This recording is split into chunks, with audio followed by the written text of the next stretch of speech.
dry up for tomorrow, but around 90 degrees, and we're going to have some afternoon showers and thunderstorms.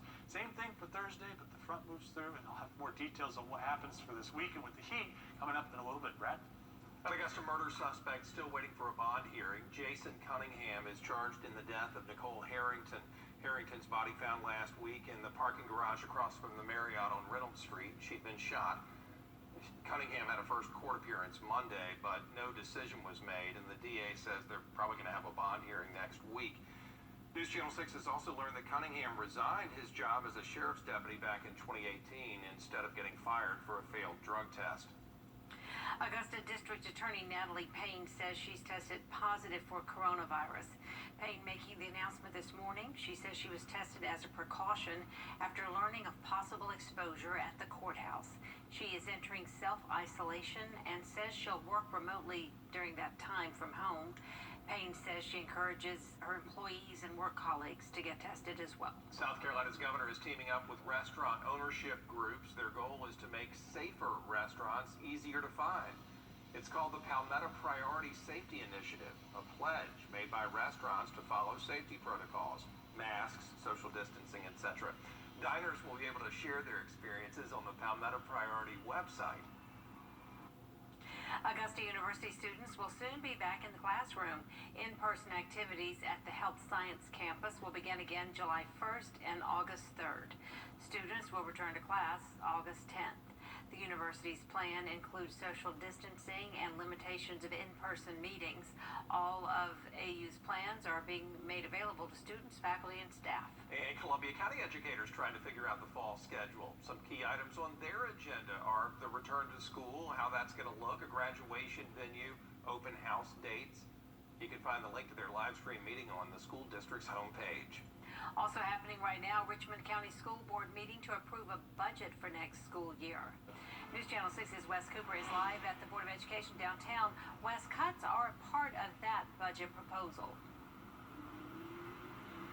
Right, Jenny, good evening. The plan is to cut quality basic education, or QBE, funding by 14%. It is being proposed for that funding to be a little bit above $24 million for the next school year. Now, it's also being proposed for the first time in a long time to have furlough days during the next school year in Richmond County. Those days would be on December 21st and 22nd in 2020. In 2021, January 4th, February 12th, and March 15th would be furlough days. There will also be another furlough day for the senior team in the Richmond County school system that is scheduled for October 12th this year.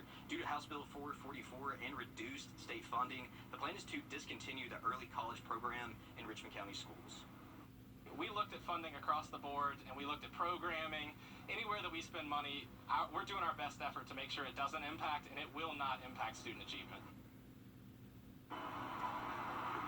So there are two budget meetings today. One started at 5, the other around 5:30. We will have a full report about it on News Channel 6 at 10 and 11. Live in Augusta, Wes Cooper, Wjbf, News Channel 6. It's been 4 weeks since George Floyd's death. And arrest.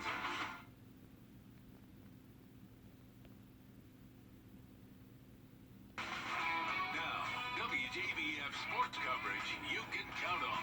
The shot clock is coming to high school basketball in the state of Georgia. Today, the GHSA board voting approval of a 3-year phase-in plan. Georgia, just the 10th state to implement a shot clock. Beginning this season, it will only be used in holiday tournaments and showcases.